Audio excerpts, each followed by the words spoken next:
Hi people, today we are making tomato chutney with some basic ingredients in the kettle. Garlic and mustard oil are the star of the recipe.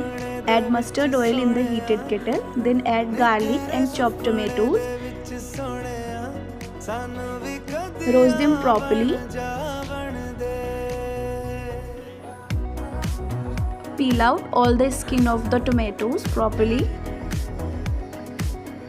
Add some roasted garlic and some chopped onion, green chilies and coriander leaf. Now add some raw mustard oil and some salt as per your taste.